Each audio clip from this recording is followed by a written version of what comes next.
So I asked some of you if you had any questions for me, and it turns out there were quite a few. So I'm going to do this Q&A and try and get through as many of them as possible. I got my cup of tea, so I'm ready to go. First question, what is your favourite style of food? I think, obviously I was trained with Italian cooking and then went on to do some French style, like classic cooking, but not really intensely. So I love that kind of rustic Italian style. I love just like chucking things in and tasting everything, and adding in what you need to, and then like piling it up like pasta, like piling a big bowl of pasta up in a really nice way, rather than just, I do struggle a little bit with the really finesse kind of Michelin star fine dining, just because I feel like for me food is such an expression of who you are, and if your job requires you to do like fine dining finesse, then you should. But if I had a choice, I think I would just shove it all on a bowl or have it like, rustic food, like family style. I love that idea of everyone sharing food together and in the middle of the table and chatting and talking. I love that. Next one, why did you start your food page? I started the food page, JADE Eats Cornwall. It was called something else before the beginning of this year. Just because I eat a lot of food and I take a lot of pictures of food, and I thought it would be quite nice to share those pictures, because that's kind of what we do now, isn't it? We take photos of our food, and I love that actually. I really like that visual celebration of food, and just being out, like being out with friends, having lunch or dinner or family, or having a coffee, or going on a walk and taking a piece of cake with you or whatever. Like, I just think that that's such a nice thing. It's comforting for me. So I guess I was doing so much of it that I thought, rather than put it on my own personal social media, I could start something myself. Do you miss being in a professional kitchen? I get this one quite a lot actually, and I do for lots and lots of reasons. I loved the adrenaline rush of being in a kitchen, when it was going right, when it was working, when you were in a well-oiled machine that you were just bashing out food constantly, like almost like I've reached enlightenment with my delivery of food. Like, I felt sometimes like I had more than two hands. When you've got all that food lined out and you're doing 5, 6, 7 dishes at a time or whatever. Like, I love that rush, and I've worked with some really amazing chefs and some really beautiful people, like, who have made that experience so nice. And I found I'm not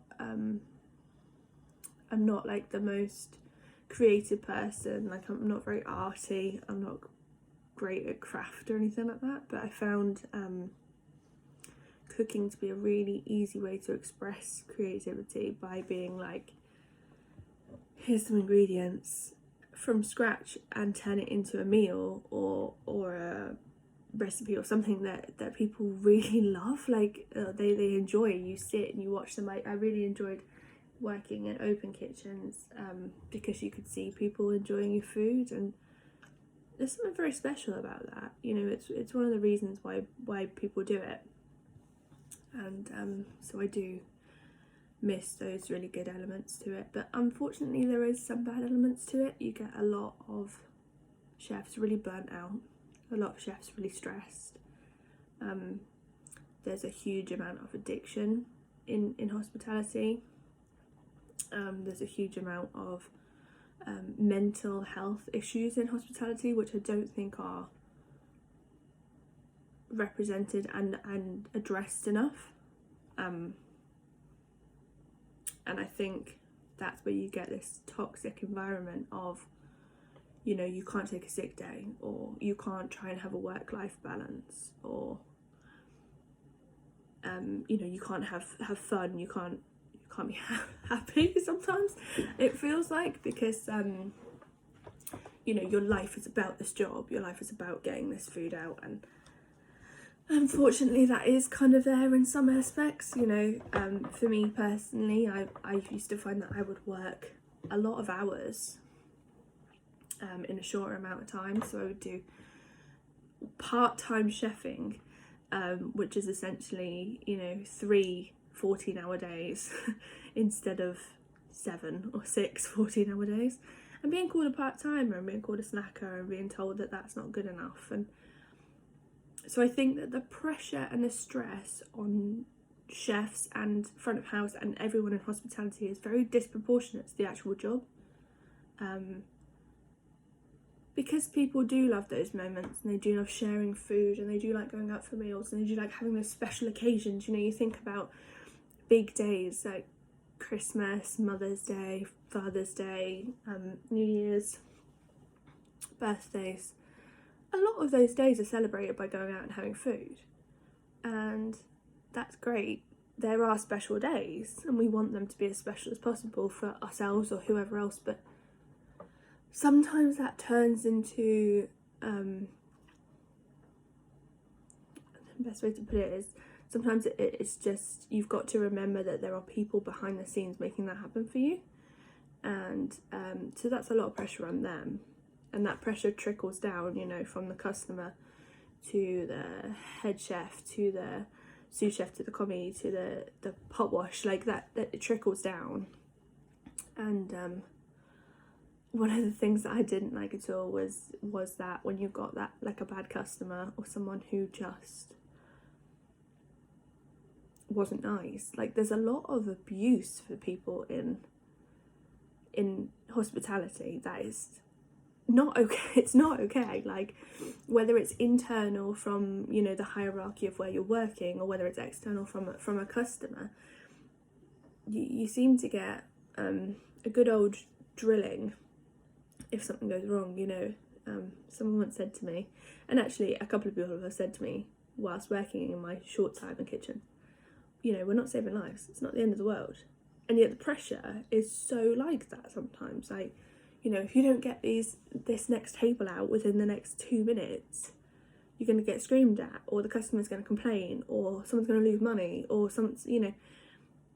And that does create quite a toxic environment sometimes. I think that's a bit of a struggle.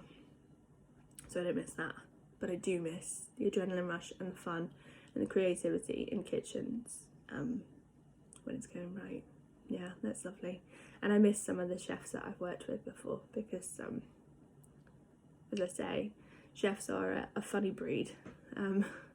It's like they have the extremities of everything, you know. You can have like extreme passion and it'd be really, really funny, and be really like creative and really helpful. And, you know, when you're in that situation together, it's a bit like being in the trenches without being disrespectful. Like, it's you know, you're in this together, you've got to get these tables out, you've got to do this, you've got to help each other, you've got to make sure that your timing is right, so my timing is right, we're in a team.